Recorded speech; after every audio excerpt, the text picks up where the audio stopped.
Sybil Anderson. I am the Chief Equity Officer at the College of Southern Maryland, and I'm joined by Matt Scastro. I'm the director of the University of Maryland UAS drone test site, but that's not what we're here to talk about today, is it, Sybil? We'll come to that, right? Let's just go ahead and dive in.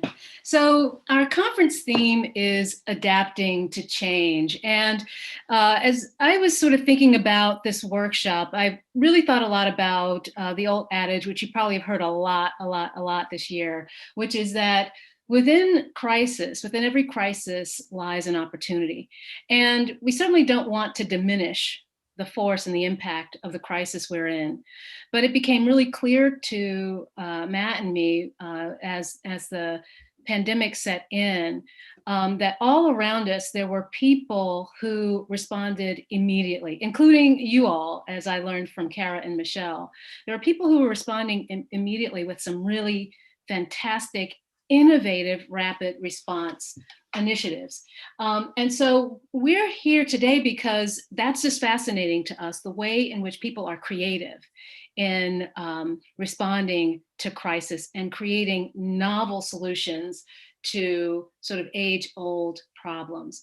That's going to be our working definition of innovation today, is just generating new, novel solutions to problems, recognizing new ways to respond to opportunities. And what is it not, Matt? Yeah, and just to make sure people are really focused, and you can go to slide 2 there if you want. Yeah. It's not just doing things better. It's not that incremental approach. It's not, let's just take one step, eliminate one step from the process. It's throwing away the process, throwing away the book, throwing away the manual, and really starting with a clean sheet, a white sheet, a blank sheet, whatever you want to call it, and rethinking how you're doing it, rethink who you're doing it with, being revolutionary vice evolutionary. That's really the drive. If you end up just improving your process, great, you've improved your process. But if you end up finding, wow, there's a whole new way of doing this, and we found it because we opened our blinders up, we worked with people we haven't worked with before, we reached out to the group that we're actually serving that's working with us now, all those things, that's what you get when you're looking at the innovative ways of doing things. Right. And so we want to start right out of the gate with a question for you and give you an opportunity to really begin to think about how you might innovate. So we just want you right now to take a minute and think about one problem you're facing in your work, or an opportunity you see in your work that could use a novel approach. What's one problem you're facing in your work, or an opportunity you see that could use a novel approach? And here's some ways you might think about that. It might be something that you've done in the past that actually was successful. You got a project off the ground, an initiative off the ground, but it ran out of steam, it ran out of money. For some reason or other, it wasn't sustainable. So you've had this great idea, not sustainable. Or maybe you got into it and you were using a process that you thought would work. Maybe you modified it from a previous way of doing things, but it's slowing you down. And it's actually, the process is actually standing in your way of getting something done that you really know you want to get after. Yeah. Or it might be something that you attempted, but it was just not going to happen. It's a fantastic idea, but there's just no way to even think about getting it off the ground. It's just something that's not meant to be right now, but has a lot of promise. So if you would all just right now in the chat, on the Whova chat there, because we're trying to monitor Whova chat, going back and forth here. If you would, in the Whova chat right now, what is a thing, keep it short so you don't have to type too long, but keep it short. What's something that you've come up against that you've been trying to do, couldn't get there, can't get it off the ground, can't find the right people, whatever. Go ahead and put it in the chat window right now. Just let us know some of the things you're thinking about. And we can pregnant pause with the best of them. Trust me. Mm-hmm. So yeah, give it about 3 minutes. Nancy's saying, betcha. Just so you guys know, some of us were not able to get in through Whova. I had to go back. They sent an email out earlier and we joined by Zoom. And weirdly, there is not a chat function on the bottom of this Zoom. I don't know why. So we're not being rude. I just don't have a way to do it. Sorry, we didn't realize it. So we're going to look at both. Actually, we're going to look the at reason is they actually disabled the chat in the Zoom because they wanted all the chat to be within Whova. So those of you that are not able to be in Huva, or if they're not able to do the chat, the only way to do it is to unmute yourself and to share like you just did. Yeah, that would be great. And I see same message from Daryl. He's wrestling with one screen for students and one screen for us. So yeah, if y'all want to just pipe up, just real short, what's making your head hurt that you're having trouble getting to? You can also, by the way, raise your hand through the through Zoom, and we could call on you that way if you want to talk and someone else is talking.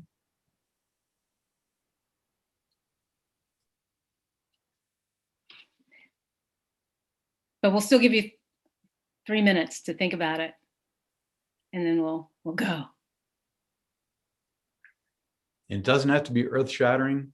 Interrupt me whenever you come up with something. It doesn't have to be earth shattering. Just what's making your head, your organization's head hurt.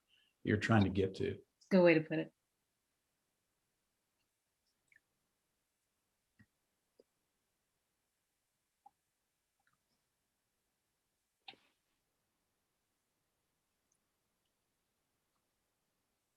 And if we call you by name and we mispronounce your name, my apologies. I'm really trying hard.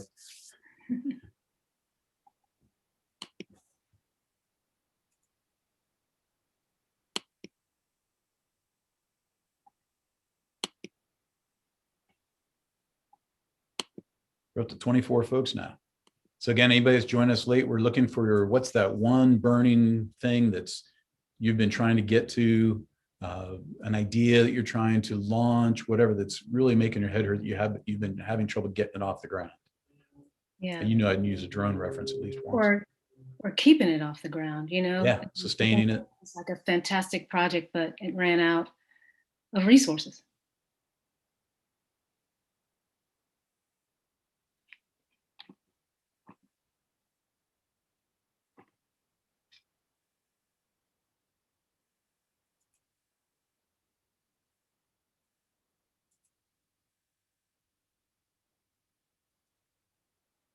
We have a shy bunch here, Sybil. They're thinking. A lot of us really are not shy, you know that, Matt. So some of us, the problems are big enough and the scale is so big, we're trying to think of something that's not like so massive that it's not even worth bringing up. Hey, I tell you what, massive's okay, because 2 of the groups we're going to talk about today took on massive, and they're actually making dents in massive. So if massive is your problem, let us know. I think for a lot of us, it is figuring out what is that new normal. For my organization in particular, it was very, I think for all museums, you're very earned income dependent. Our earned income was more special events, more than foot traffic coming in. It's more special events. And in a world where you can't do that, how do you keep things going? And our donors have been great and behind us. There have been some wonderful grants out there, but that's not a sustainable future. And grants may be changed. Special events may be changed for a long time. So keeping up our mission going, we're finding innovative ways to do that. But how do you keep the funds going to keep the mission going? That's my personal headache. Yeah. Long-term sustainability. Yeah, I've been hearing a lot along those lines from all the different sectors, not just the nonprofits or just the museums, but a lot of sectors is how do we survive, number one. Number two, how do we come out and get back to surviving? And some even leaping to how do we come out better because we've learned something, we've grown something, we've gotten into a new service group. We're finding a new group of people that we can actually service.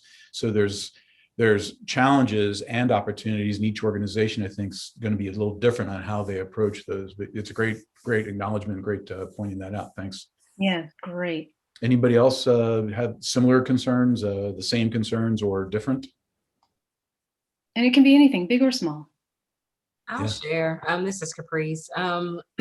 Not the same as Nancy, but mine is probably more programmatic because I work with international youth, and so with the programs that we're developing, and now with COVID. I mean, we've dealt with, luckily for me, this is my second pandemic dealing with, I was on the ground with Ebola, so I knew how to pivot easily in the midst of the pandemic, but it's just that COVID has hit so differently for them, and continuing to work with young people that are running the programs and also facing their societal issues. It's how do we sustain our programming and keep them motivated when they're really dealing with challenging times. Yes. Yes. Thank you, Caprice. That's another great example of a challenge that's looking for a new solution. This is Harriet. I was really lurking more than planning to talk. I used to be on the staff of the Nonprofit Institute, and I am now retired. So it's been interesting to participate today. But this conference is a really good example of a major change in how we approached even having a conference. For quite a long time, we got a lot of feedback about having something that was more virtual, and we were very resistant to it. And I can see just through this effort today that we shouldn't have been resistant, and there's a lot of interaction that's possible. Yes. Yes. Thank you for that, Harriet. I hope you're enjoying retirement. I am. If we have just a second, unless somebody else wants to talk, are you planning to talk at all about your democracy and jazz organization? I'm not, but if you want to stick around afterwards, I can talk all night about that. I'm really fascinated by them. If we have time towards the end, maybe we could, because it is something that goes exactly in parallel with all the things we're going to talk about here. So I think that is something we may be able to get I've to. listened to some of the improvs, and I've been trying to imagine a complete improv. Yeah. And what the structure would need to be. Yeah. Oh, Harriet, you and I need to talk. Thank you for that. Love it. So Michelle made a comment in the chat line there, having time to keep the social media fresh. And that's something I think everybody has come up against, thinking that, well, we're teleworking, we're working from home, we're working from a remote, whatever. I'm going to have more time. But then they found that, we've had more meetings. I've had more meetings because I don't have to travel between meetings. So I can fit more in. I've gotten to the point where I've actually had to become more disciplined with my time to be able to get done just the minimum. So that's a great comment, Michelle, about keeping your social media fresh, especially where you maybe don't have the interactions that you're used to having that would have led to more social media messaging. You're having to kind of not make it up, but create the social media messaging that maybe you would have gotten by natural proclivity with interactions, personal interactions. So these are all really good. These are fantastic.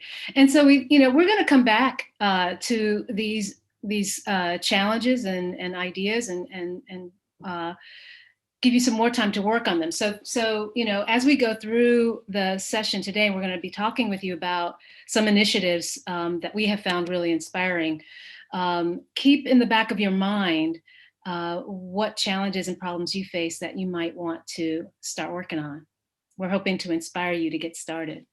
So what we're going to do today is, first of all, tell you what we have learned, Matt and I, from some innovators in our region. We organized a group called the Smart Collaboration Working Group. We'll tell you about that and some of those things we learned. And in the process of doing that, we actually were contacted by an organization that I'll talk about a little bit called COAC Detroit. How they approached it and what different things they did with it, specifically with their nonprofit community. So some real good lessons learned there. Yep. And as part of that, also under the umbrella of Innovating for Change, I want to talk to you about an initiative that's coming to Southern Maryland called Open to All. Yes. It's inspired by an initiative in the city of Huntington, West Virginia, about creating sort of a community of inclusion, an inclusive community. And so I'm going to talk to you about what we've got lined up for Southern Maryland, me and my partners. And in the end, we're going to have another exercise for you. So you can't go back into hiding yet, Harriet. You got to keep on thinking and be ready to provide some more, because we do want to get at the end of what you're going to be willing to do and what you're going to be looking to jump off on. So keep that in the back of your mind. Keep those problem statements up front as we go through this. That's right. So our goal at the end of this is for you to be fired up to get started on something and to feel confident that you've got some tools to take with you. And so we'll close with some thoughts about that and resources that are available to you. All right, so let's go. I was just thinking, Matt, you and I have only known each other a little over a year, like not even really fully a year and a half. And not long after we met, well, I guess within a few months, the pandemic hit, and we had been in conversation about Southern Maryland's innovation ecosystem, along with a few others, like Dominic Fragman, who's pictured here in the red shirt, Harriet, who you may recognize from the Spirit of Jazz and Democracy. So when the pandemic hit, we'd already been thinking a lot about innovation, and we were starting to hear about some really interesting projects, some ways that people were responding to the crisis that we thought, wow, these are great role models. And not only that, we understood that there were a lot of people all over the region who were feeling like, oh, I wish there was something I could do to help. I wish I just had some resources or some ideas or some way of getting out there and being of support. And, we were challenged because we were on lockdown. How do you do that? We're isolated. What do we do? How do we go forward? So Matt and Dominic and I, and also Kevin Swiddick from Avian, came up with this idea to launch a webinar and to showcase 3 projects that we heard about, and I'll tell you about those in a second. But we would showcase these projects, but then also begin to facilitate a process whereby members of the community could come, could learn lessons from those 3 projects, and also within the context of this series, begin to develop ideas of their own. So we did a lot of fishing for what's on their heart, what do they care about, what are they naturally inclined to do, and how can we help these folks, how can we inspire them and begin to equip them to just go for it, to go ahead and get started. So the series, as you see on the right, was The Art of Collaboration, Connecting and Contributing to Community in Crisis. It ran through the summer, 3 sessions, and I'll tell you more about that. But I also want to point out that SMART stands for Southern Maryland, Adapt, Respond, Thrive. You know something about that. The other thing I want to say about this group, it's a small group, and that was by design. We thought if we were going to be effective in getting something up and running, we didn't need a big committee. We didn't want to have too many people at the table, but what we did want to have were really smart, creative doers. And so this collection of people have experience in marketing, they're strategists, they're community influencers, they're good creative thinkers.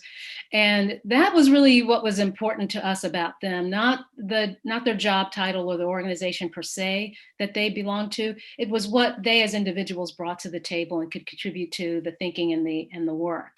And so it was awesome.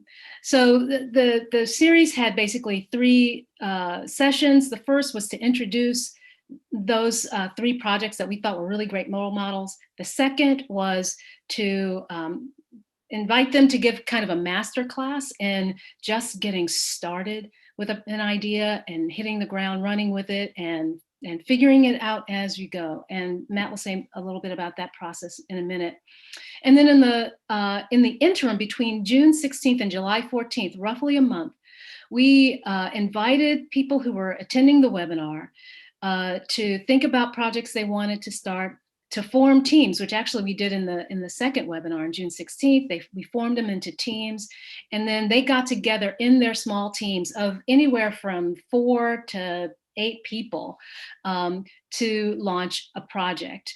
And then on the 14th of July, we got together and they presented the results of their month of work and what they plan to do going forward. So it was a process of just, let's go, let's come up with some ideas, let's hit the ground running, let's learn from others, and let's go. So the 3 projects, just really phenomenal work, were first and foremost, a group of engineers and other folks who formed a nonprofit called Southern Maryland Loves You. So Matt Hayes, an engineer, came up with a design for a heat sanitization module that that sanitizes like thousands of pieces of PPE in almost no time. So he came up with the design. He got some partners. Birch oil helped to fuel it. And Matt, you actually know a little bit more about all the partners that were involved in this. But it was a great team of people that came together, that did the design, that built the device, and then put it through the processes of FDA approval.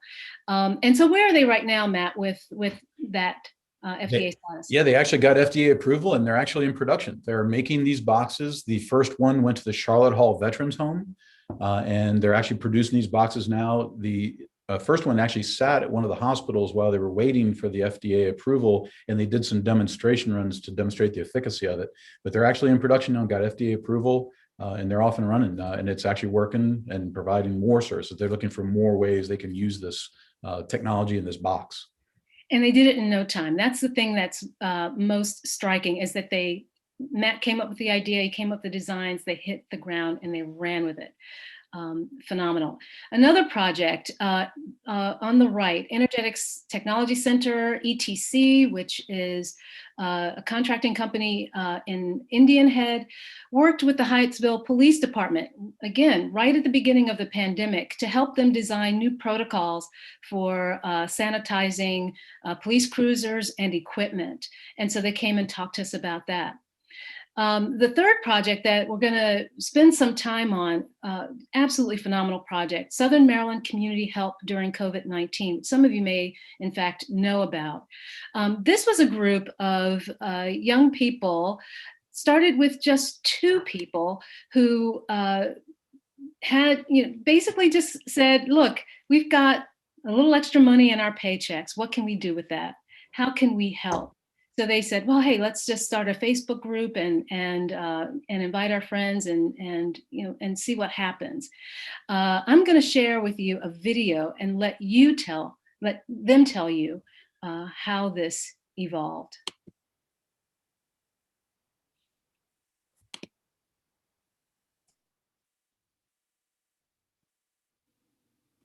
I heard a wonderful analogy yesterday and again today about jazz and collaboration, how it is the ensemble together that creates the beautiful sound. And this holds true to this group. The current number of members that have taken ownership of this group and have continued to make themselves available to support the community. Now, that whole ensemble is something that is truly beautiful. So it's not just us, it's us and 688 volunteers from the community at large. And that is incredible and beautiful to watch. So how did it start? Well, the story is actually a lot simpler than people think, and all stemmed from this interaction that you see on the screen here from my friend Ian and I. I've been posting bi-weekly after every paycheck messages like this one, asking if anybody had personal needs. And Ian said, well, Zaid, if we make a group like this, many others with the same heart can participate. And my immediate response was mixed feelings, because I knew from experience about the vulnerability required to make your needs known publicly. And unfortunately, the embarrassment and shame that sometimes accompanies that. But after a long conversation, the group was born, and the group does corporately exactly what those personal messages were trying to do at an individual level. It is a network of volunteers that have a heart and willingness to help those in our communities that are affected by the COVID-19 pandemic, a team of moderators to help coordinate and provide accountability, and also a large repository of information about resources that are already available in the community.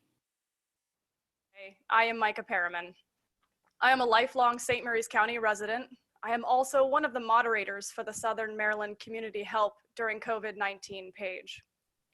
The team behind the Southern Maryland Community page is incredible and extremely diverse. We have willing moderators across generations and demographics to collaborate with. One day, I signed into Facebook and was invited to the page. I accepted and read what the page was about. There were maybe 16 of us in the group. With the given name, I immediately knew that my church friends were on to something, but likely something much larger than they may have expected. I thought I'd be helpful and invite maybe 100 of my well-connected friends in the area. The group rapidly skyrocketed in numbers as new members also added people. Within the hour, I received a notification that Ian was requesting to add me as a group moderator. Shortly thereafter, Zaid also asked me. I definitely hesitated, since I knew that a page addressing the needs of the community would be an undertaking. I decided to say yes. My family is categorized as an in-need family, and we have been supported through this by our friends, so I figured why not see what the other side was like. As our team developed, Zaid started a private chat for all of our ideas and our opinions. Naturally, the group being diverse created a considered difference in opinions on how the group should be run. Zaid handled it charismatically. It was definitely a challenge initially to find common ground within the varying opinions in our group. His wise move in gathering all of the intelligent ideas in order to put them together into a plan that made sense was having the team vote by Facebook reactions within the message group. He would type maybe 3 of the varying opinions, and we all voted with positive or negative reactions. Once the options were narrowed down, a solid plan was uncovered.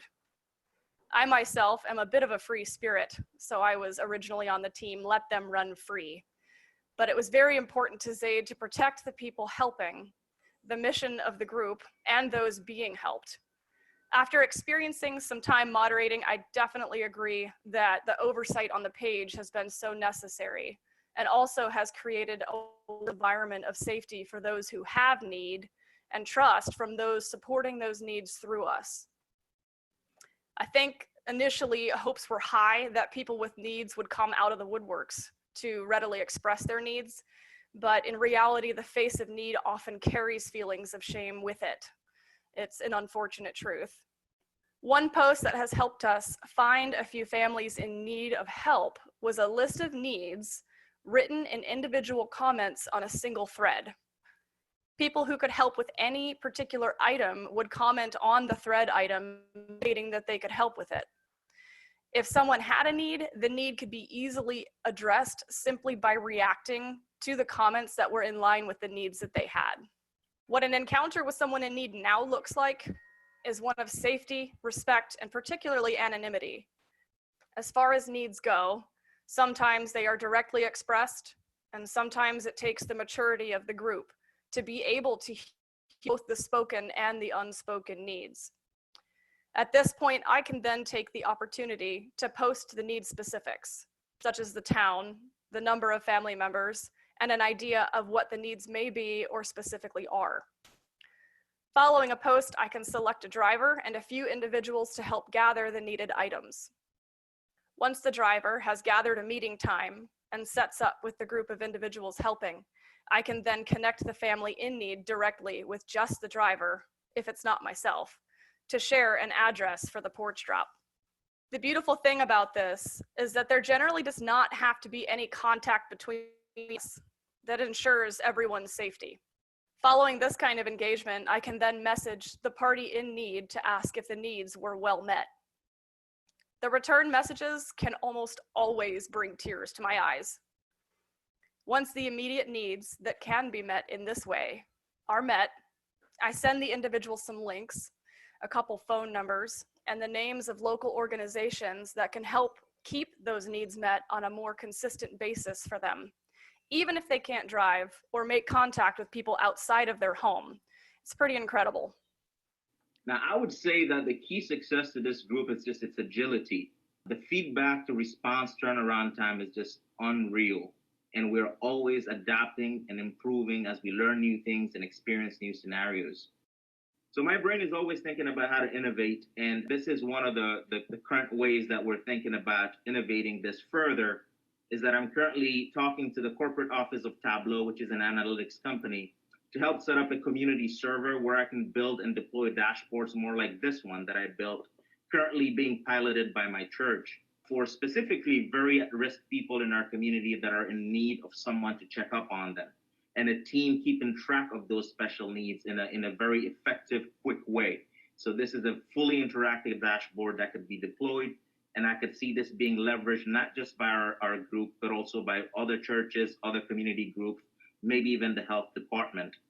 So we're just incredibly grateful to be part of something that is owned by the community, driven by community requirements, and we can't wait to continue to innovate further and collaborate with others.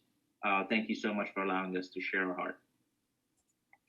So just incredible work. And one of the things that was really sort of striking to me, I knew Zaid as a former student, so I knew that he was a younger person.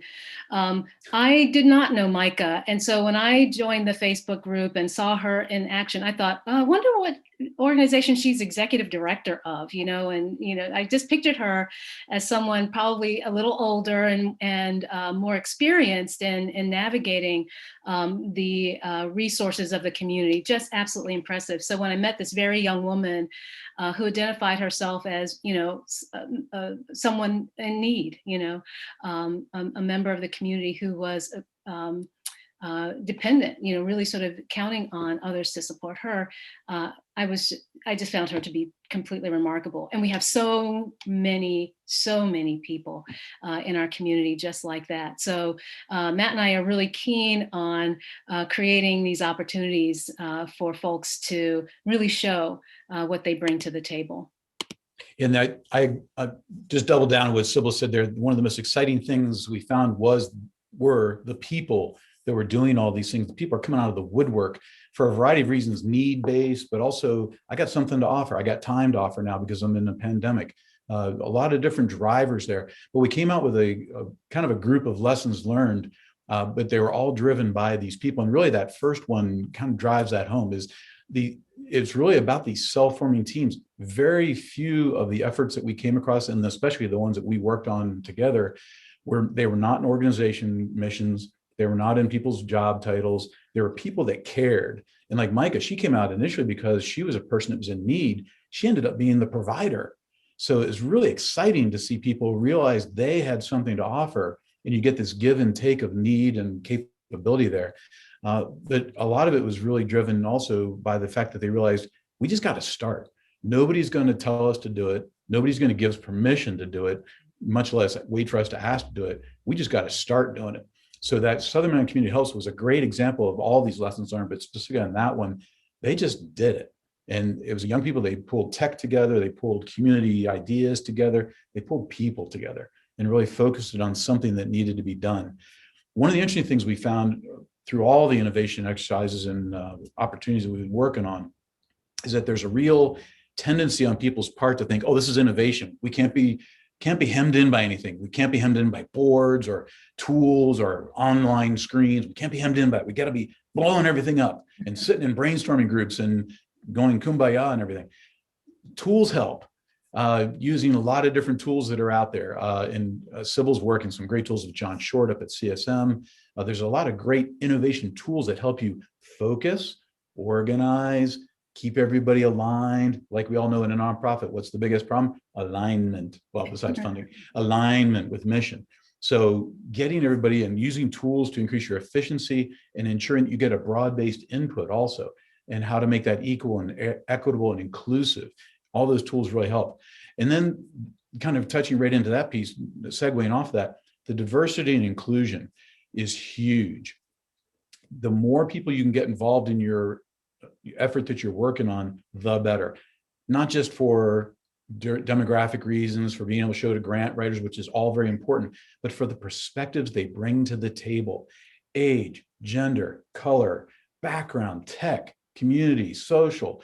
Bringing all those things together, you get a much more diverse and rich tapestry of ideas that you can pull from, and you might find other things to go off into, and that's what we found in a lot of places. And then finally, that you really want to view everything holistically, that you want to look at the entire community. Yeah, you want to focus in on what you're trying to do. You definitely got to do that, and that's what the tools can help you do. And as we all know, to get something done, you have to know exactly what it is you're doing. But you want to keep in mind, how does that fit into the fabric of the community?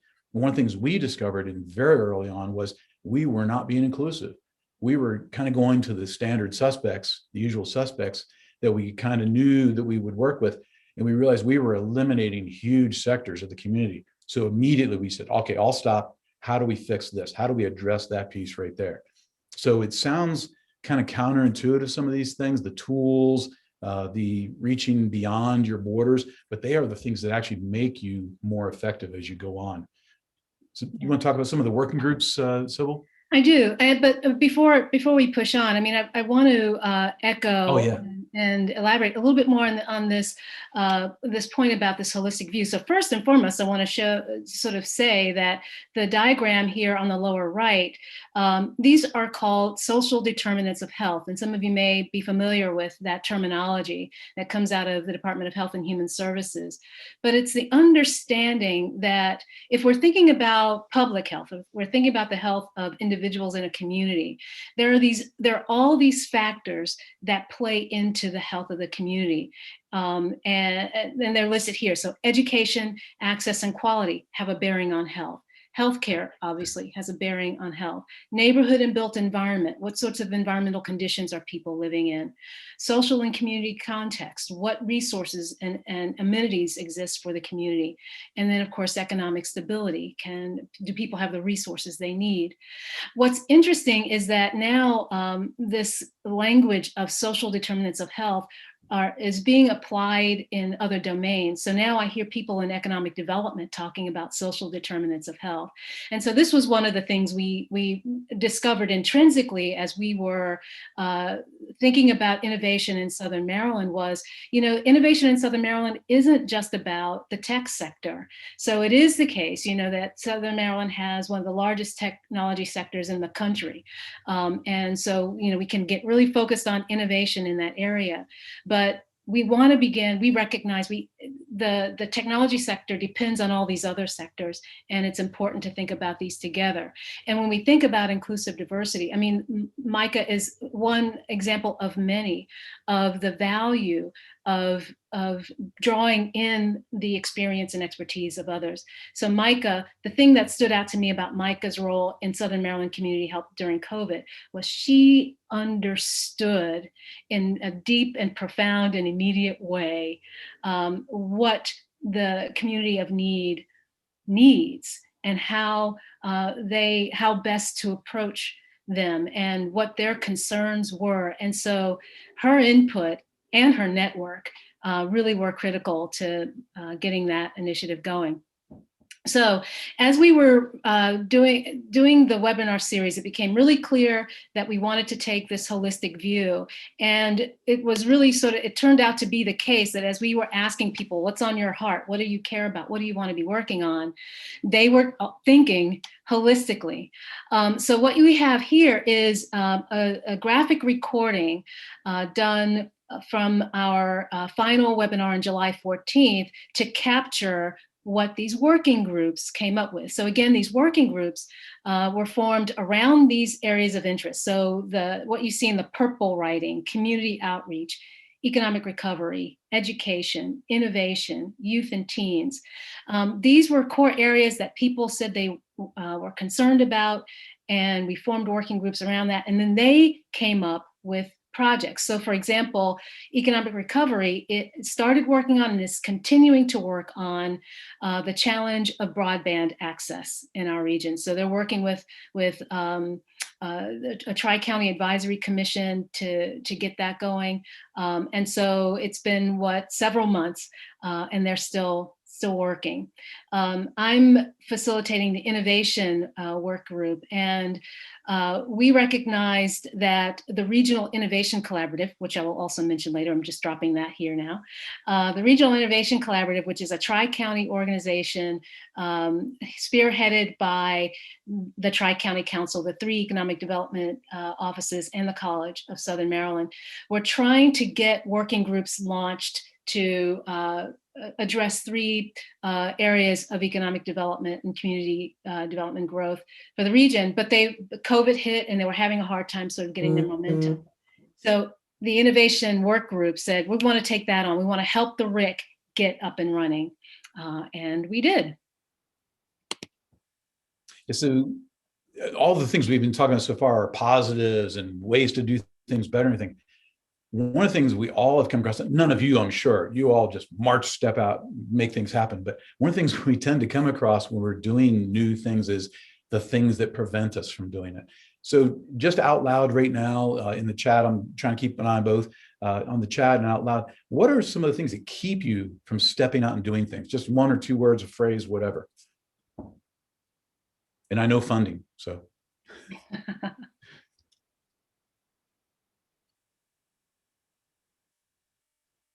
You really are all go-getters. Nothing stands in your way. So some things that we heard about was, and we heard about in the Southern Maryland Community Loves You, and I'm still listening if anybody pipes in or chats, was trust. That Southern Maryland Community Loves You, our Southern Maryland Community Help Group. Immediately, it was a not distrust, but do we trust? Should we trust? Can we trust? How do we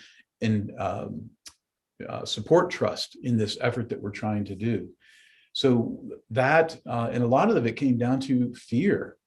People were afraid of failure, afraid to do harm. They, do no harm kind of idea. So a lot of it was concern, but it came down to fear. And the answer in many of these cases was to overcome those things with faith. And it's not just formal, defined faith that we all understand faith being, but just faith in what you're doing, faith in the people you're serving, that they're going to be accepting of what you're trying to do, faith in the people that are going to be working with you. So whether it's policy, funding, pushback from portions of the community, physical things like the pandemic limits that we're up against, things like that, we have a lot of things that we can fear or be concerned about, whatever terminology you want to use. So it's a matter of us trying to figure out what is the faith that we have to have, not hope. Hope is good too, but you have to have a plan to enact hope. So what are the things that we're going to be able to put together that will overcome those fears? And I always think back to something I use in my leadership talks about, and I'm not going to do the whole story of 300. What's the one thing that will overcome anything, especially fear? And that's love. Love and faith will overcome anything that we put our minds to and put our tools to, that we actually go after and do it. And Southern Maryland Community Help Group really demonstrated that in spades. So I saw that Daryl had his hand up. Daryl, did you want to say something?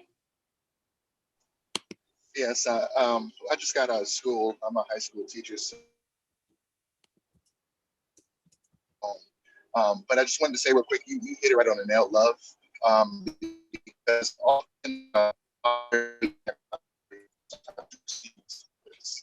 right? So with that, you may have a great purpose, but you don't have the popularity, the prosperity in order to make your purpose alive.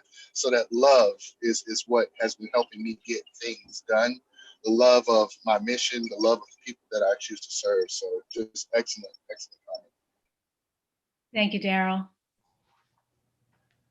Anyone else? I think one thing that you touched on earlier, you can want to get things done badly enough that you're not bringing all the voices in that need to be there. And it really is, it's a point that was made before, but really needs to be brought home, because if you just bring in your voice or one or two of the easier voices to bring in, you're not bringing in necessarily the right voices. You need to step back and say, okay, it's going to be harder, take longer, and do if you bring in more voices, but that doesn't mean you're not going to be at a better place at the end of it than if you had just tried to barrel through quickly with the one or two voices that you have.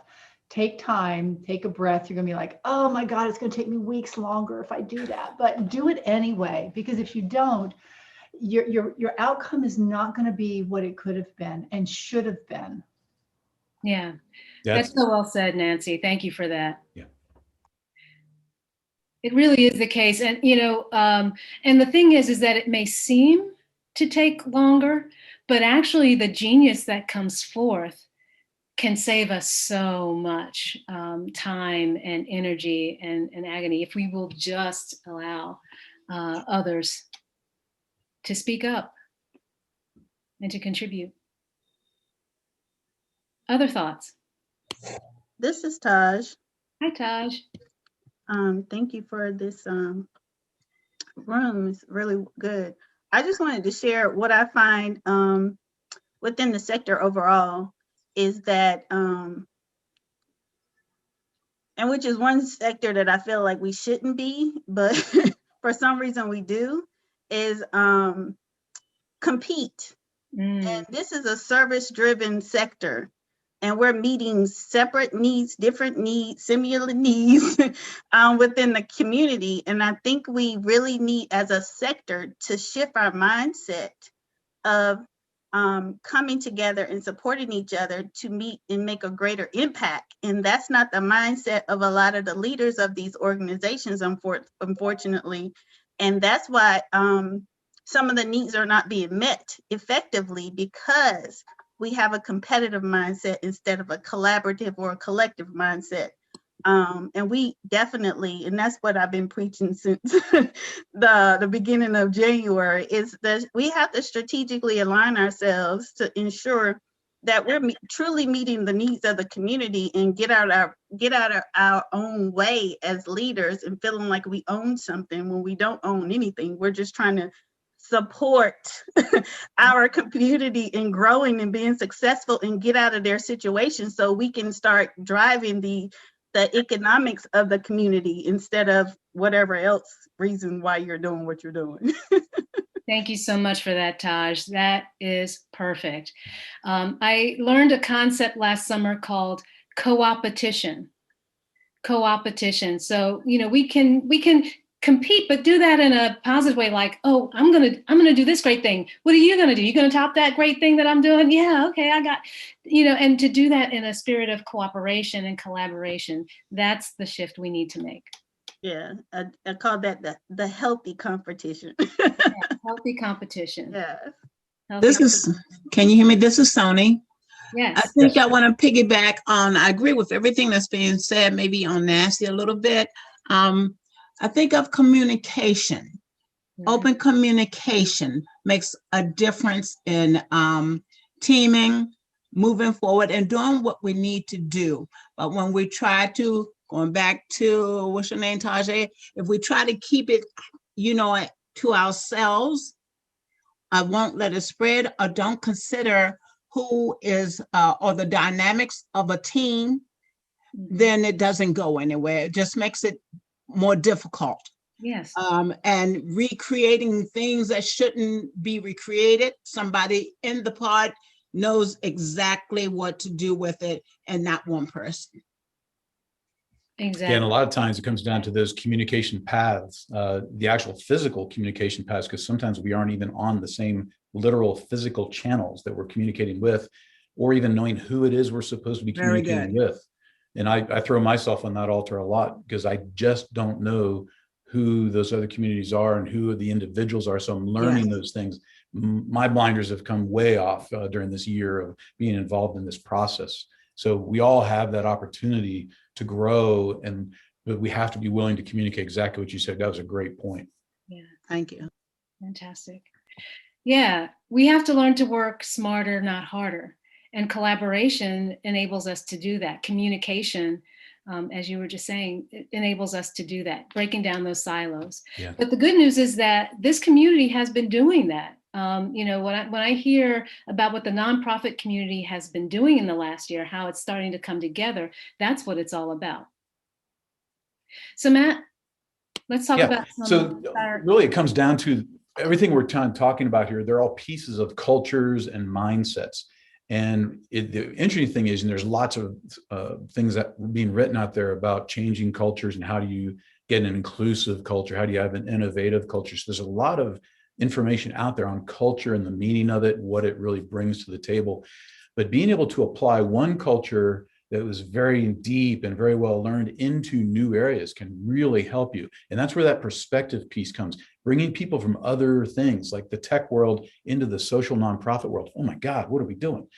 So this group Actuate that you see their website page on the screen right now, the director of DARPA actually started this organization. She had a wonderful run at DARPA. It's the Defense Advanced Research Program Agency, I think. It's the weird science shop, skunk works of DOD. She ran it. She was the director of DARPA for several years, had a great run, did amazing work there for DOD, came out and said, I'm kind of tired, kind of like my feeling when I came out of the military. I'm kind of tired of the defense thing for a while. I need to go into something else, but I've learned an awful lot of ways to get things done. So she said, for those of you thinking, oh, it's too big, it's too hard, they decided we're going to go after the really big stuff and use the DARPA culture and the DARPA mindset. So she attracted people to this cause. So what are the things they're taking on? Global health, things like obesity, the pandemic health issues, the ongoing pandemic health issues of obesity, diabetes. climate change. You can't get much bigger. And data saves. How do we protect data worldwide? They're taking these problems on as a social nonprofit model, but using the DARPA tools, the DARPA mentality on how to go after it. So it can be done. It's a matter of what you're going to focus on, what tools and what people and cultures are you going to bring to the table to bring to focus. And if I could add, this seems like such a huge thing, but the tools are the same tools that we learned about from our local organizations. It's the same tools that just get started, adapt and respond as you go. How do you eat an elephant? One bite at a time. Yeah. And so communicate amongst you so you know which part of the elephant you're looking at. Right, exactly. So another group that we came across while we were doing this Southern Round Collaborates smart collaboration, somebody actually saw one of our diagrams online and got in touch with us. It was COAC Detroit. And they said, hey, we're really interested in what you're doing there. What are you doing? Can you tell us more about it? So we started a little communication with this group, and we started sharing stories. And it's all about the stories. That's how you really get that really vibrant communication. COAC Detroit is a nonprofit that is in the business of bringing other nonprofits together. They help everybody, exactly what you said, Taj. Their focus is to help nonprofits work together, collaboration, whatever you want to call it. They bring them together in a physical space. They give them tools. They do some of the things that NPI does, but then they focus it to the reality of, what are you trying to do? What are you trying to do? Okay, why don't you work together? And they create this venue, and they really kind of step back and let the people run it themselves. But they give them the physical venue, the data venue, the electronic venue, and the communication paths to share their mission, their focus, their talents, their resources, and get stuff done for the people of Detroit. So it's another great example of how that collaboration, and we're looking to pull some of that together. And Sybil actually has a great example. Yeah, but before I say that, what was really interesting is that when we heard from COAC Detroit, my thought was, man, this would be a great thing for the Nonprofit Institute, because I understood that the Nonprofit Institute, was really focused on getting resources and helping to connect organizations with resources and that sort of thing. What I didn't know is that they were already doing this, and it was as an outcome of the pandemic, that the collaboration was happening, that NPI was in fact beginning to do this. And so now we're just going to go find that money that funded this initiative, because it's innovation. This group got funded because of their innovation in doing this. And so it was really the funding piece, because we all know nonprofits, eventually at some point you get down to some level of funding requirement. What they convinced the leadership, whether it was city leaders, government leaders, but also corporate leaders, was that this is valuable for you because it's fixing, addressing, solving your community's problems. Your workforce will be better taken care of. They will feel better supported. They will not bring issues to work that they may be bringing now. So they convinced all those leaders, this is for you. And that's how they got the funding attracted to what they were doing. And so I mentioned earlier this initiative in Huntington, West Virginia called Open to All, which I'm super excited about. This was an initiative, it's actually hosted by the Office of the Mayor, but it was started by small businesses. And the idea was just, look, we want to signal to the community that we are an inclusive community, that all are welcome. And so they have created this network of now not only businesses, but schools, universities, churches, any organization that wants to signal to the community that they are a welcoming space, a safe space, to do business, to worship, to learn. They can apply to earn this badge that they get to put in their window. They take a pledge to be welcoming and inclusive. And it's just been a phenomenal way to bring the community together, to do some learning about inclusiveness, and to signal to the external world that Huntington, West Virginia is a welcoming place. And so that's had some tourism benefit for them as well. So we are going to do the same thing in Southern Maryland. I gave a presentation to the Tri-County Workforce Development Board, and they wanted to just sort of have a primer in the meaning of diversity, equity, and inclusion. And I talked about this initiative and asked, hey, would you be interested in hearing more about something like this? They said yes. So I'm working now with diversity officers in all 3 counties.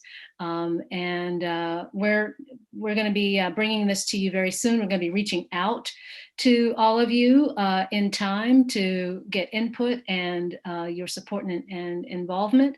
But I'm really excited because this is an important key to promoting innovation in our region, as we're bringing people together and as we're talking with each other more, and as we're signaling that we are being inclusive, that we want to hear from each other. That's just going to help this community thrive and really excel. So I'm really looking forward to bringing that information to you very, very soon.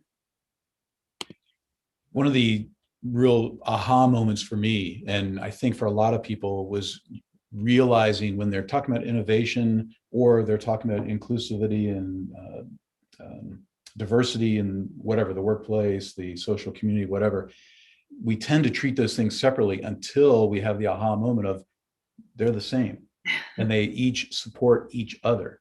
You know, doing things innovatively leads to looking for that inclusive, participative perspective that we're looking for, and vice versa. Trying to increase the inclusivity and the diversity means you have to innovate. So coming to that aha moment, it literally was like blowing things up in my brain when I got to that moment and realizing what the power of that was. So today we started off talking about innovation, revolutionary vice evolutionary. And we really want to focus and actually want you to really walk away fired up. And you can't tell that I'm not fired up. We want you to be excited about what you're going to be stepping out on. We talked about some of the tools, but also some of the problems, the challenges, maybe how to overcome them, and getting down to that why, but also what is it you're going to go after? So right now here, we want to see what you want to do. If you could just click through a couple clicks here. We want to hear, what are the things that you are interested in doing? Maybe something you heard here, the open to all, maybe that got you just fired up. Actuate, co-act. Some of the examples we use, Southern Maryland Community Helps, the Hotbox. Did you hear something that maybe sparked something, or now maybe that thing you were thinking about 45 minutes ago, maybe now you're ready to talk about it. So click on the next one for the description, Sylvia, you got it. Right. Sorry, I'm multitasking. Yeah. This is a segment of the presentation that wasn't well worked out. So sorry about that, y'all. So what we want to do now is give you a few minutes in smaller groups to work through these questions. So we started out by thinking about some problems that you faced in the past that were great ideas, but for any number of reasons didn't get off the ground. And we're hoping that maybe, having heard about some of the other projects in Southern Maryland, that maybe you're thinking, maybe there's something I can do. And we'd like you to take a few minutes to think about that. So we're going to break you up, I think, into small, into small. This is what I was multitasking. It's like, wait, I'm sharing screen, so I can't see where the breakout room controller is. Oh, I got to figure this out. Bear with us, people. Yeah, no, it is just, yeah, the share screen feature can get in the way sometimes. So I'm going to actually take this off share screen because we'll be able to give you these questions in the chat. But what we'd like you to do is think of one or the other of these two questions, or both if you want. I'm typing the questions. What's a project? Actually, thank you. What's a project you're inspired to try? And what's one thing, just one thing you need to get started? That first next step. Or just what are you willing to do to promote innovation and culture and mindset in Southern Maryland? So those are the two basic questions, but we'd also like you to think a little bit about what might be standing in your way. What are those barriers? So we're going to send you up into breakout rooms, I think, and then when we come back, we'll talk that out. So I'm going to have to stop sharing screen in order to set that up. Here we go. And we have 22 people. We'll bring you back in about, I think, 5 minutes. I think it'll be right. Yeah, I think we'll see how that goes. I'm going to make 4 groups. There are 22 people here, so I'm going to make 5 groups. And we will flash those questions for you in the rooms. You'll have about 5 minutes. I might give you a little bit more time than that. And then we'll pull you back. All right, here we go. Please put in chat all the groups that didn't get a chance to put in, because we were kind of limited on time coming up against again the end of session here. Please put in chat. We can use the rest of the time Yeah. to finish some of that discussion. Yep, definitely can. Yeah. Well, I would like to say something if I can. This is Daryl. I'm finally home. I was driving. I was talking with my group because I'm the only one here from Atlanta, and I heard about this conference through one of my board members. They're like, hey, you need to get on here because you're starting this new nonprofit. And I was sharing with them, I'm basically, I'm a psych grad, and the Honor Society I'm a part of, National Society of Leadership and Success, had this grant called United by Purpose. And they were looking for graduate students to come up with these projects to deal with inequality, diversity, equity, and inclusion. So I got selected as a finalist for this major grant, and I speak on a national panel March 3rd, which is completely new for me in my whole life. But I was sharing with them the beauty in seeing that Southern Maryland is doing what everyone else should be doing. Like, to have conferences like this, to have such a strong collaboration, is just so beautiful to see that, because here in Atlanta, although we are a mecca, that is very limited on seeing that collaboration and people working together for the greater good. So I'm just super excited to have sat through this entire, conference. I've been tweeting all day to my board members like, y'all need to get on, because it's just this is a very good experience. And one thing it does, it really provides hope for me. So Yeah. I just thank y'all. Oh, thank you, Daryl. Thank you so much for all of that. And yeah, this community remains here for you, so continue to reach out, and we'll reach out to you. I just noticed that Matt Hayes is on here. So Matt, can we see you again? No pressure. Hi, Matt. So Matt is the inventor of the hot box that we were telling you about, and the founder of the nonprofit Southern Maryland Loves You. So thanks for joining us, Matt. Yeah, glad I could be here. Sorry, I'm late. No, that's okay. We talked about you. It's okay. Good to see you. So some of you were saying that you didn't get to process all that you had on your mind. So yeah, feel free to chime in now. No pressure for me.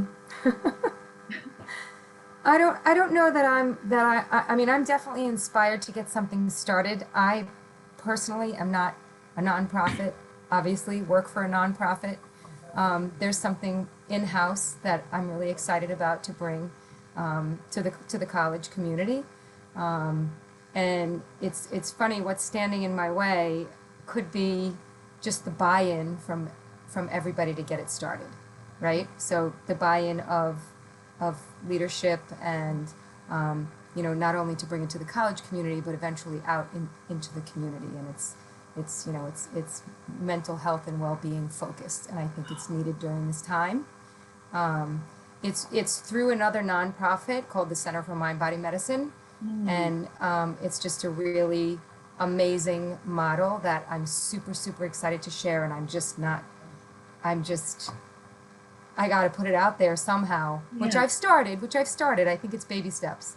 So it's not on a grand scale just yet. Please do. And if there's anything I can do to help cheerlead, instigate, I'm here for you. If you want to be one of our leaders to attend the summit in April, Sybil, that would be great. Okay, I will. Thank you. Yeah, Judy, I'll tell you there, especially in the mental health space, during this pandemic, some of the youth that started the rally that was back in June, the All Lives, the Lives Matter. So we went into starting the Charles County Youth Collaborative. And so these young people, we have been meeting every month and really diving into discussions. And so these youth have interviewed several officials, and actually next week we'll have our mental health is like mental health 2.0, because we did it back in December and it just wasn't enough time. So there's definitely a need. The young people are talking about it. You would be really impressed of how well versed they are and the resources that are needed for them, especially during this time. So if you're not in the on that nonprofit list where all of us have been coming together for the last year, I would say definitely talk with Kara or Elizabeth and put your info there, because we all can, you'll probably get a lot of support, because a lot of our organizations are focused on the mental health Excellent. space. That's great. I will talk to them about that. Thank you, Caprice.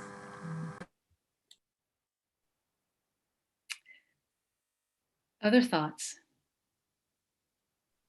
Guess I just would like to echo, this is Harriet. I'd like to echo what the last person said. My experience in having been in nonprofits in Southern Maryland since about 1980 is that a lot of times people don't realize what other organizations are doing. And the more you understand the complete context, you begin to see where you can link up with other efforts. There's also a children's collaborative in Calvert County, but I don't know how widely known it is, because it's not a service organization. It's more of an innovative catalyst for starting things. Yeah, and you know, this communication, to go back to the earlier point, is so important in figuring out how we can bring people together. So I mentioned earlier that one of the working groups that formed out of the webinar series was, you wanted to do something with youth and teens, but they had a hard time really sort of getting some traction, managing their own time, but then also making the connections they needed. So there's all this potential. And we just, need somebody to champion as best we can and begin to pull people together. But it's right there. And as a lot of us in the tech community and all the tech community around us have learned through their education, hopefully you remember from your science classes, how do you turn potential into kinetic energy? That's the secret. That's really what it's all about. And we're talking about a lot of the tools, the communication and the resources, sharing with each other, things like that. But turning that potential into the actual kinetic of getting stuff done. And I won't say the other GSD that my compatriots use. That's what's really what it comes down to. Sybil, do you want to share the resource slide? I can, absolutely. Okay. Yeah. Let's just do the one with the addresses, because we are a little short on time.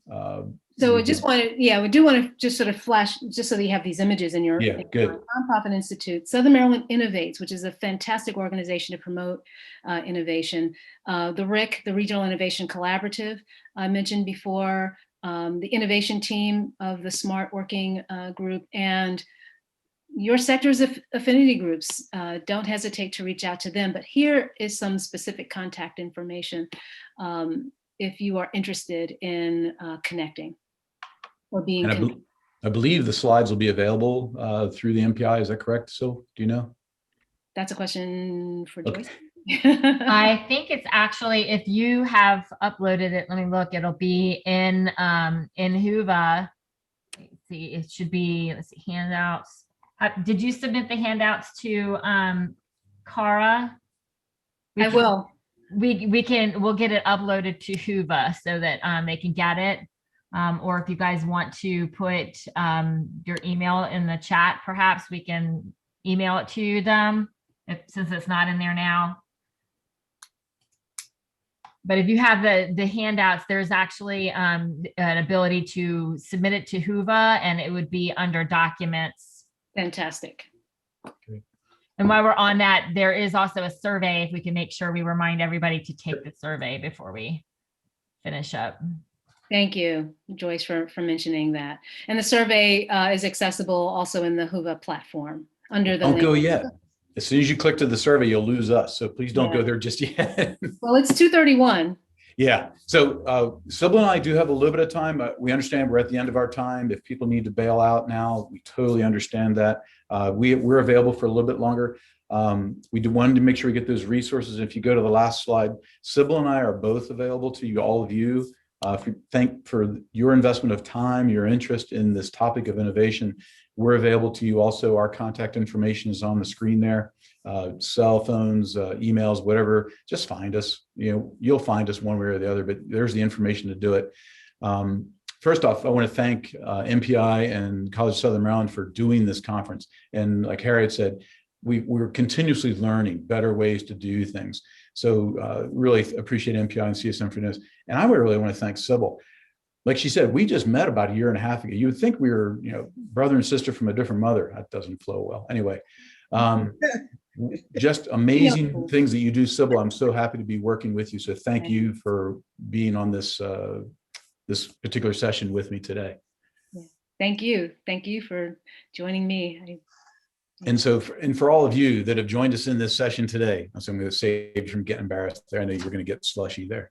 All of you, your time, your investment of time, but also your questions, your discussions, your points that you brought up, all those things were really valuable. I wrote down a bunch of notes, and hopefully if there's something to follow up on, and I'm going to try to follow up with some of these, thank you very much for that input, your investment today, but really, especially for what you do for the people that you serve, whether it's here in Southern Maryland, Georgia, wherever you are. Thank you so much. So here's my kick out the door comment. My background in the last year, I've had a little bit of time, not a lot, a little bit of time.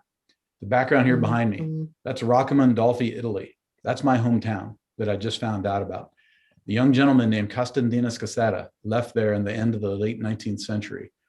He had the initiative to leave everything behind, his family, what he knew there, everything, and just strike out all by himself and come to a brand new place and do something better. That's the inspiration that I've been taking away now, and I'm taking forward is what else am I going to do? What new thing am I going to strike out on? Bringing resources with me more than Costandina had. What am I going to bring with me and apply to something new? So that's your inspiration. Now it's your turn to take on the initiative and go do it. So again, thank you so much. Sybil, closing remark. You just did it. Thanks, everybody. So great to see you and be with you. Thanks for being with us today. Look forward to talking to you. Thank Bye-bye. you. Very good. Thank you so much. Thank you. Thanks, guys. I know, Sybil, that you all said y'all had a few minutes. If you still have a few minutes, I was telling Matt about the youth collaborations we are working on here. There are probably about 10 to 15 youth centered organizations. We are coming together to kind of develop a plan and present it to President Collins, because I've been talking with him for about a year about this process and the lack of a youth center, a solely youth center. And in La Plata, we kind of have that model. The old police department was turned into the Dorchester Community Center. Mm-hmm. So I've been running a lot of the youth programming and bringing more resources there since COVID. But we would love to work with, especially connect with a group that wants to focus on youth and teens, because our group of collaborative, we cover everything you can think of that for teens, the mental health, the sports, the mentorship, the tutoring, coding. It's a full group that we want to make sure that across the board, we're able to really service our kids and stop being in this, in the silos. Yes. And so we would definitely love to connect with you all and see how we can work together. Because one of the biggest issues, and I don't know if you all caught Commissioner Collins and them, community conversation last week, was about that $4.6 million here in the county, and no one can tell us specifically how much is being done for youth. We only got the $150,000, and that was for summer programs, summer internships, and recreation. And then it's not really broken down outside of that. So there's a critical need, and so we're all trying to come together to really identify how we can disperse those funds and make sure that our youth have all the resources. Yes. Because if another pandemic does ever happen, there's no reason why we shouldn't have places for kids to go and be able to be serviced. Yeah. So. Exactly. Thank you so much, Caprice, for your work. I took down, so your organization is Stella's Girls? Mm-hmm. Yeah, so I want to pass that information along, because we did have a couple of people who really were keen to get something started in the area of youth and teens, identifying what the needs were and beginning to pull people together. So, I think having the right people partnering is the key, and you are the right person to partner with. It's really obvious. So, I will connect. I will do my best to connect. Yes, we will connect to you for sure. You've been bouncing around with the military. Hopefully we get to keep you here for a while. We're staying here. Yeah, husband's retiring. So I've been like truly being able to plug in Southern Maryland, because this will be my new home. And yeah, having the ability, and you know, before coming here, I managed the corporation, the responsibility programs for like CSX and Boeing. And so I want to be able to bring those resources here, but it's bringing these organizations together. That's the only way to do it in their money, because man, there's so much opportunity, and we're super close to read that we shouldn't be left out of what Prince George's County is getting over, like right over. So yeah, you bring up a great point. The mixture of communities that we have here with folks like Sybil and Matt that are native Southern Marylanders, or at least your regional natives, and people like you and me that came from the military community, from wherever, we bring these really wide perspectives and hopefully resources. Like you mentioned, the corporate pieces that you bring, but we bring these really wide perspectives. It's a matter of communicating with each other, realizing the mutual needs, the cooperative needs, as well as the cooperative resources, and how we can get solutions. And that's really, I think, what's been the eye opener for me, moving here in 2004 and seeing this kind of community at that point, that it was already kind of set up that way. But I think we're seeing it develop even more and more synergistically, just growing in that vein of cooperative community. And the stuff that Matt's done with the Hotbox effort just showed that in spades. You had engineers with some time because of the pandemic and the telework and remote working thing, and they wanted to help, and how they pulled all that together, just blew it up. It was great. Yeah, absolutely. Oh, definitely amazing. So glad we were able to jump in on your conversation. I'm always trying to pick, who do we need to hit next? Because it's that connecting the dot. When I've only been here for 18 months, and I'm like, who's the next person I need to grab? So Sybil. You're a doer. You are a doer. I love it. I love it. I love hearing that. We'll hook you up. Yeah, this is good. I see that there's still other people in here. Anybody else in the youth space, or in, This is Harriet again. I'm not in the youth space. I'm not sure what space I'm in at this point. However, there's a woman named Marcia Greenberg who moved here from New England somewhere. She lives in St. Mary's County. She became very committed to working with a group of people to start a youth center in Lexington Park. So I don't know if you are aware of Marcia and all of the work they did. They actually got grant money to hire youth surveyors or young surveyors who would really take data in the community and find out, what did kids want to do, where were they currently doing it. They even created an app on cell phones, so that if someone wanted to do something on a given day, they were able to connect to other kids who were doing the same thing. In a good way. Is she the one with the YMCA? Is it the YMCA group that's trying to come to? No, it was a different effort. And I've not spoken with her for quite some time, so I don't know where the effort is at this point. Okay. It was really focused on Lexington Park. I know that there was a representative from Walden who was involved in it. Janice Waltham, thank you, was involved in it. And there were many meetings. Barbara Ives was involved in it. I just don't know where the project stands at this point. And I know Barbara Ives is one of the people, to go to your point, Caprice, that she is involved in that YMCA advocacy effort, trying to get a Y down in Lexington Park. And this could have grown from that, for all might have. Okay. Yeah. I know that is a discussion for Charles County, and if do we bring a Boys and Girls Club to the area, and how to really do that. And I think the money is the biggest issue, but man, when we did it I did that in Frederick County, we were in all the schools. So all the middle schools is how we ran our programs for the Boys and Girls Club. So it wasn't a whole lot of extra money needed beside a one center for elementary kids. So it can be done. Can be done. In Calvert County, there is the East John, so it's East-John Youth Center that is directed, I think, right now by a woman named Louvenia, which is Louvenia. Okay. Locks. That's not. What's her? Locks is her maiden name.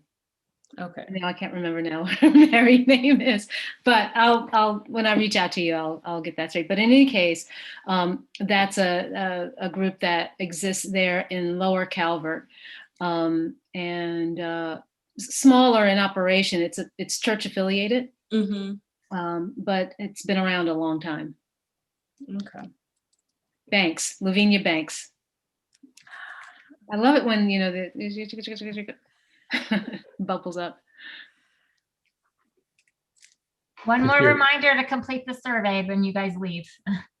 Thank you, Joyce. I need to go complete all of mine for today. Great discussion. Thanks. And there's still a bunch of folks here. If anybody else has any more questions, points they want to share, communications, anything. Hi, Karen. Hear that, or they just forgot to turn off their computer. Yeah. Well, I still want to know about the Democracy and Jazz organization. There you go. I don't know if anybody else is interested. Yeah, well, so we haven't done the Spirit of Jazz and Democracy for over a year, and it is because Larry Willis passed away a year ago in September. And, we thought for a while of bringing in another pianist, but, the connection between Larry Willis and Paul Murphy, who is the primary drummer, was incredible and irreplaceable. And so Paul Murphy and Dominic Fragman now have the Spirit of Innovation and Freedom. And so they do, and you might want to check this out, Harriet. They have a series now called Progress Culture, which is set at Techport. They do programming every Tuesday. And so if you're on Facebook, or even if you're not, I mean, you could go to progressculture.org to see what they've been up to. They've been having some really phenomenal discussions every week. So it's primarily, it's like a podcast. And so there's discussion and music. It's really beautiful production. So progressculture.org, you could check that out there. They're also on Spotify. So you can find them there as well. I will check it out. Thank you. Yeah. And if you are looking for a keyboard. Go ahead, Harriet. I'll finish quickly. If you're looking for a keyboard player, I know a really good local jazz man. He's a great keyboard player, but I have no idea if that would ever come up. Yeah, well, certainly you can send that to me and I'll send that on. I'll share that with them. Okay. You mentioned earlier, you're aware that what they do is total improvisation. So, if this keyboard player does that, then there might be a connection. But everything they do is all improvised all the time. Their song set is literally people's names. That's their song set. And when it says Dominic, that means he starts, everybody else listens for maybe only a measure or two, and then they'll kick in one by one. It's amazing to listen to how they do it. I've only heard a little bit of it, but you're right. It was amazing. Yep. Thank you. They are now known myself. They are now known as Sonic Spirits. They don't go by Spirit of Innovation and Freedom anymore. They changed the name about 2 weeks ago. So that's an official, Yep, it's official now. They have a website for Sonic Spirits now, but I didn't know whether they were doing the same together because the banner is still up for Spirit of Innovation and Freedom. They couldn't ever get anybody to write the name appropriately. They would get cited as Spirit of Innovation, which wouldn't find its way back to them, or it would be SIF, and they're like, that's not our full name. Nobody called. Yeah, so they've been thinking about it for a while, and they made the jump officially. Yeah, but they do also have a website, sonicspirits.com, I think, right? Yeah. Yeah, and I can't find the chat, but they also have Dominic Fragman on YouTube is where he uploads a lot of the videos, so you can find them there. Yeah, if you appreciate instrumental music, just period instrumental music, these people are amazing instrumentalists. And then when they get together and do pure improvisation, that's actually been recognized by the Library of Congress as a distinct new music type. When they come together as these master musicians. And some great examples, like Matt just pointed out, there's some great examples. There's some stuff online of Dominic playing 3 instruments at once. Yeah, boom.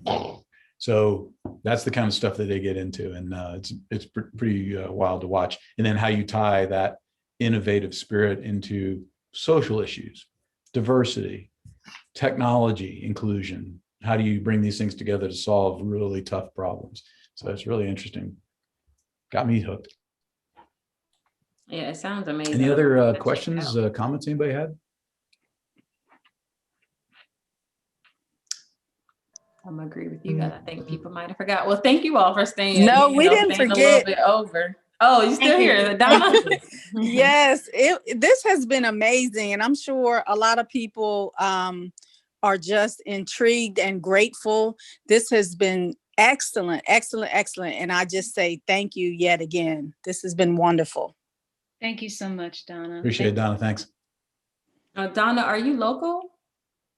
Yes, I am. I'm in Clinton, Maryland. In Clinton, okay. Yes.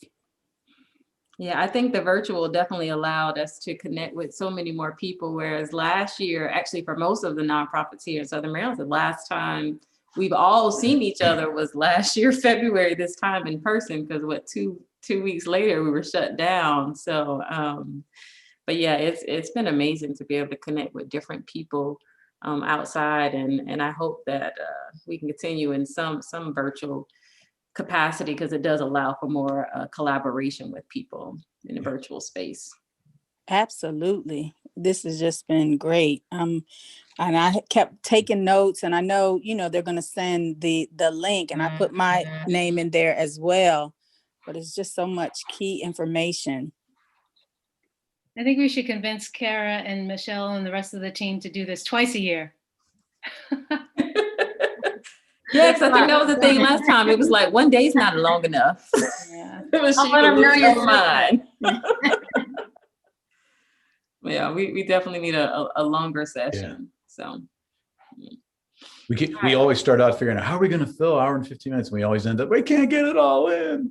Yeah, you can't get it all in. And the folks that attend, are included, become part of the group, have so much to share. We become facilitators, which is what I love. So you all have such great ideas, and when we get to share those, communicate those with each other, we all gain so much. Indeed. I think, I think there might be a new model, especially as we're in this virtual space. I mean, so the constraining a session to an hour and 15 minutes. Last night we had an event that was an hour, and a lot of the feedback we got was we needed more time. This should have been a longer session, which I'm not used to hearing that. I'm not used to hearing people say this should be longer. But a structure might be a structure like this. I mean, because what we decided was we'll stick to the 1 hour, but we'll have a post discussion. So if anybody wants to stick around and just keep talking, we can do that. And that might be a way to do this in the virtual space so that people who need to push off can. Yeah, one of the big conferences that I go to every year that became a virtual conference last year, they established, they had panels, hour and 15, 45-minute panels, stuff like that. And then several of them chose to have a hosted round table afterwards, and they were completely open-ended. And this was technology, but you could do the same thing for the social world. They had a question, they talked about integration of drones into the airspace, and then they had a round table to talk about a specific aspect of it. The panel was 45 minutes. One of the round tables lasted 6 hours. Wow. People just were, people are coming and going, and they are up to 50 or 25 people at one point, down to 5 at another point. People came back in.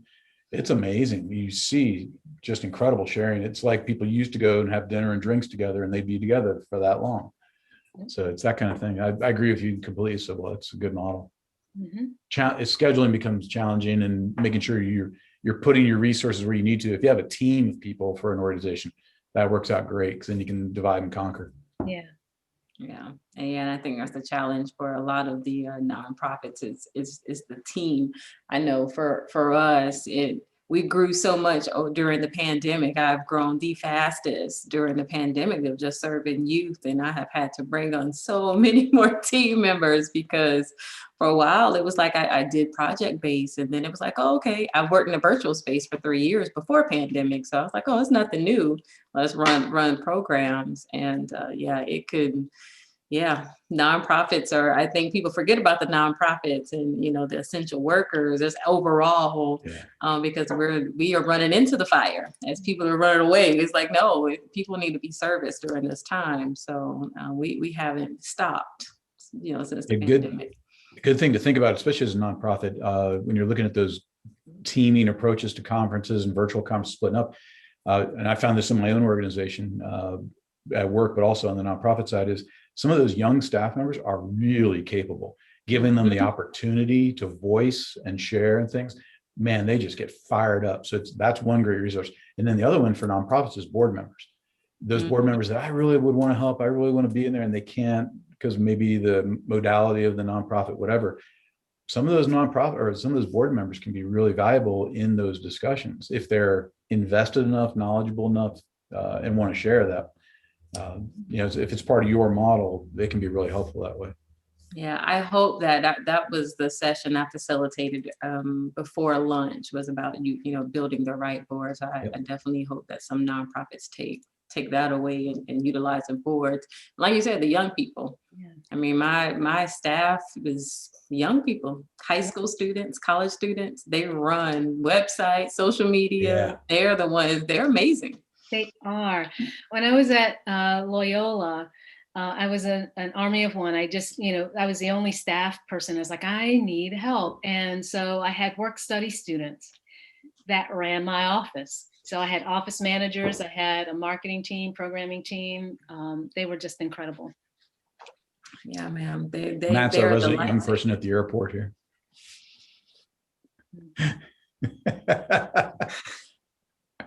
I'm not that young. There's the interns though. And I mean, they are super valuable to what we've done this year, and they're all still in school.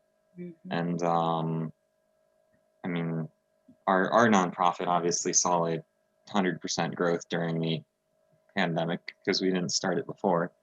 And I'll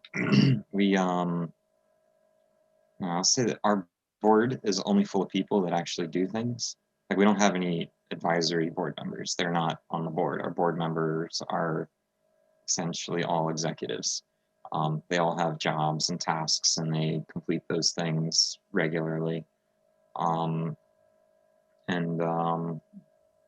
Looking back, there's a lot of weird, so we are in like firecracker of a place in my opinion that's like primed for a huge jump, like as America, I hope, I suspect is going to move back to like actually making some hardware. I'm involved in some discussions now about like how we do that and the path there. And, essentially we just invest in software today. And we're a region that's like primed for that because I can't comment on who, but about like the highest levels are kind of looking at us like, wow, you can do a hardware startup in America.